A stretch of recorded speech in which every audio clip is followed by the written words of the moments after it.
দেখুন বন্ধুরা, এই যে পুকুর থেকে মাছ ধরে নিয়ে এসেছে, এবার বের করব।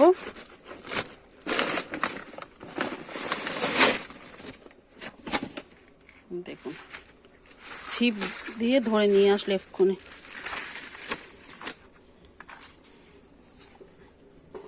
দেখেন এখনো জ্যান্ত আছে কিন্তু।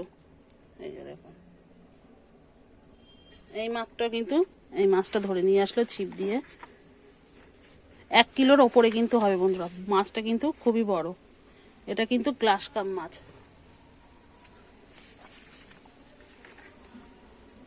মাছটা আমি এবার কেটে নেব।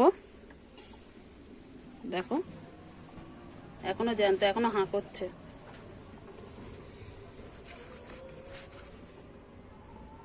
দেখেছ, বেশ বড় মাছ কিন্তু। এটা কিন্তু গ্লাস কাপ মাছ। আমি এবার এটাকে কেটে নেব, কেটে ধুয়ে নিয়ে চলে আসব। একেবারে রান্নাঘরে দেখা হবে।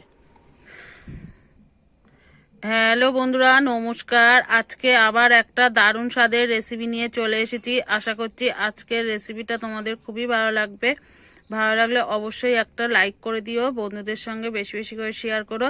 আর যে সকল বন্ধুরা এখনো আমার চ্যানেলটাকে সাবস্ক্রাইব করনি, অবশ্যই সাবস্ক্রাইব করে এই দিদিভাইটাকে একটু সাপোর্ট করো। তাহলে চলো আজকের রেসিপিটা শুরু করা যাক। আমি কিন্তু উনুনটা ধরিয়ে কড়াটা বসিয়ে দিয়েছি। এবার কড়াইতে কিন্তু তেল দিয়ে দেবো।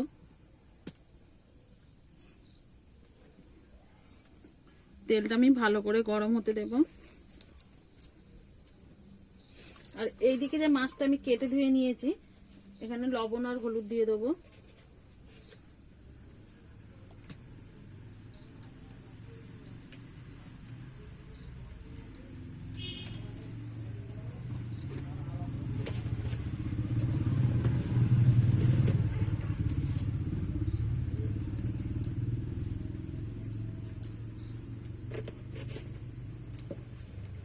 ভালো কিন্তু আমি করে লবণ হলুদটা মাখিয়ে নেব।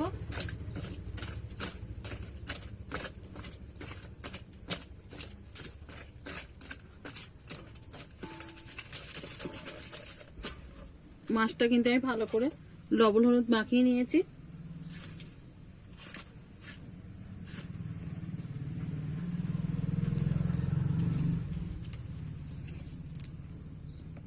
মাছে তো নুন হলুদ মাখানো হয়ে গেছে, তেলটাও কিন্তু এইদিকে গরম হয়ে গেছে। তেলটা আমি একটু নেড়ে নেব। এবারে কিন্তু আমি এক এক করে মাছ দিয়ে দেবো।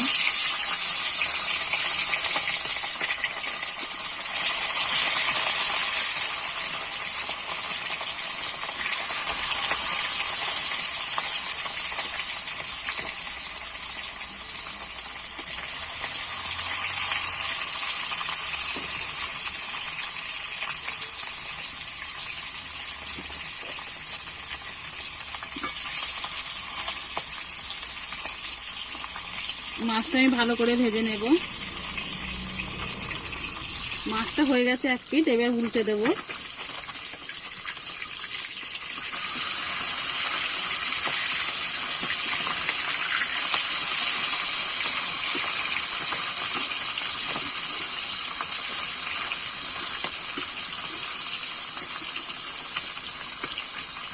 মাছটা হতে দেব ভালো করে। কিন্তু আমি মাছগুলো ভেজে নিয়েছি, এবার তুলে নেব।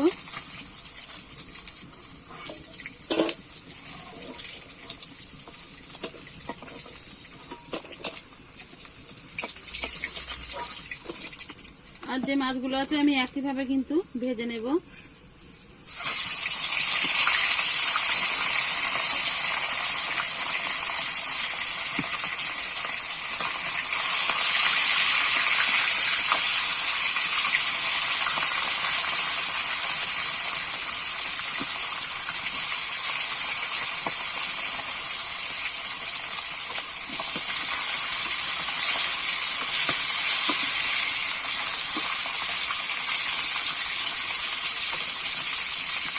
আর দেখো একটুখানি তেল মানে ডিম হয়েছিল, সেটাও দিয়ে দেবো। দিয়ে কিন্তু আমি ভালোভাবে ভেজে নেব। মাছগুলো কিন্তু আমার ভাজা হয়ে গেছে, এবার তুলে নেব।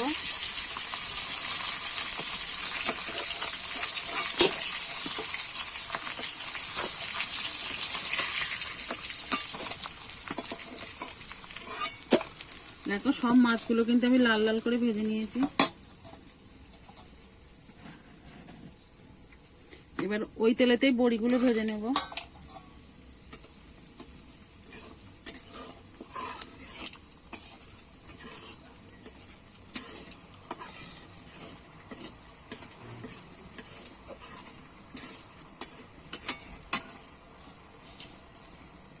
বড়িগুলো ভাজা হয়ে গেছে, তুলে নেব।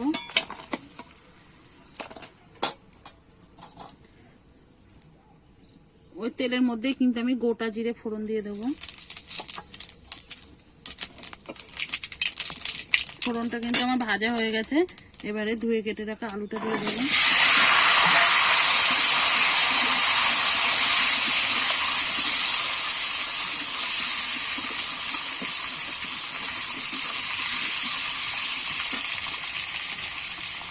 ধুয়ে কেটে রাখা কপিটাও দিয়ে দেব।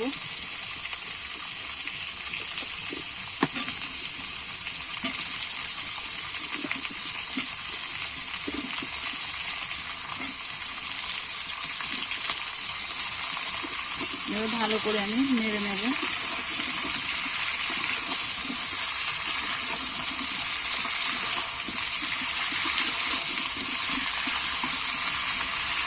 এইভাবে কিন্তু আমি একটু নেড়ে চেড়ে ভেজে নেব। আমি কিছুক্ষণ ধরে কিন্তু ভেজে নিয়েছি, দেখো এরকমই ভাজবো, আর বেশি ভাজবো না। এবারে কিন্তু বেটে রাখা মশলাটা দিয়ে দেবো। এখানে আছে আদা, জিরে, পেঁয়াজ, রসুন আর কাঁচা লঙ্কা। সেই মশলাটা আমি দিয়ে দেবো। দিয়ে দেবো স্বাদ মতো লবণ।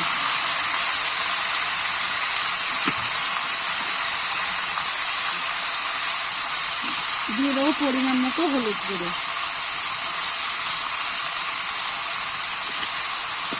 দিয়ে কিন্তু এবার আমি নেড়ে নেবো ভালো করে।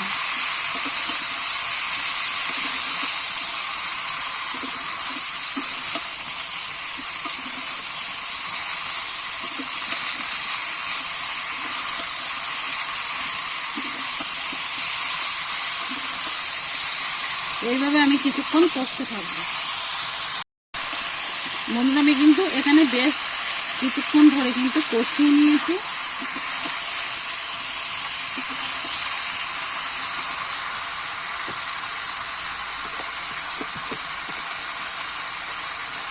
এখানে আমি একটু লঙ্কার গুঁড়ো দিয়ে দেবো। কাঁচা লঙ্কা আমি 3-4টে দিয়েছিলাম, ওতে কিন্তু খুব বেশি ঝাল হবে না। আমরা একটু ঝাল বেশি খাই বলে কিন্তু আমি একটু ঝাল দিলাম। তোমরা তোমাদের পরিমাণ বুঝে ঝালটা দিয়ে নেবে।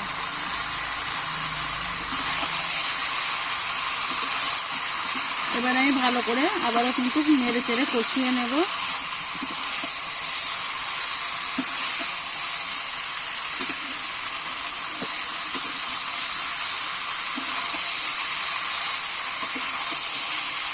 আমি কিন্তু আজকে খুব বেশি মশলা এখানে ব্যবহার করিনি, যেহেতু মাছটা জ্যান্ত, আমি কম মশলা দিয়ে কিন্তু আজকে মাছের ঝোলটাও বানাবো।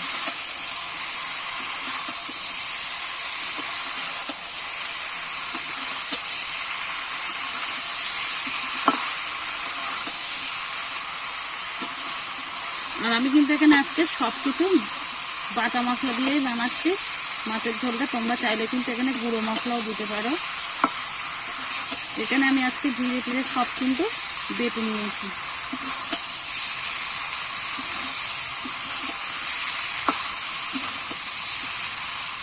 এইভাবে আমি কিছুক্ষণ ধরে কষিয়ে নেব। এখানে কিন্তু আমি খুব ভালো করে কিন্তু কষিয়ে নিয়েছি। মশলা থেকে কিন্তু তেল ছেড়ে দিচ্ছে, আর কিন্তু আমি কষাবো না। এবারে কিন্তু জল দিয়ে দেব।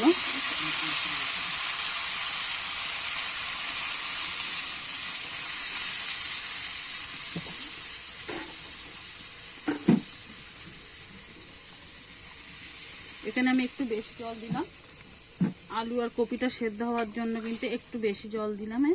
আর তোমরা যে যেমন ঝোল খেতে পছন্দ করবে সেরকমই কিন্তু জলটা দিয়ে নেবে। এবারে কিন্তু আমি ভালো করে ফুটিয়ে নেব। ঝোলটা কিন্তু ভালোভাবে ফুটে গেছে, আলুও কিন্তু আর কপি সিদ্ধ হয়ে গেছে। এবারে ভেজে রাখা মাছ আর বড়িটা দিয়ে দেবো।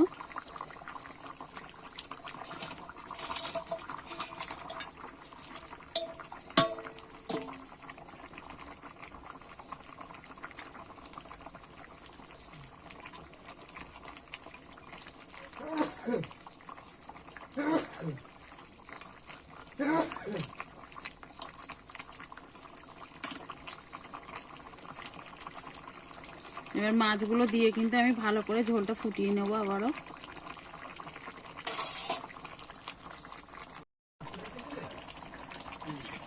মাছের ঝোলটা কিন্তু আমার হয়ে গেছে, আর ফোটাবো না, এবারে নামিয়ে নেব।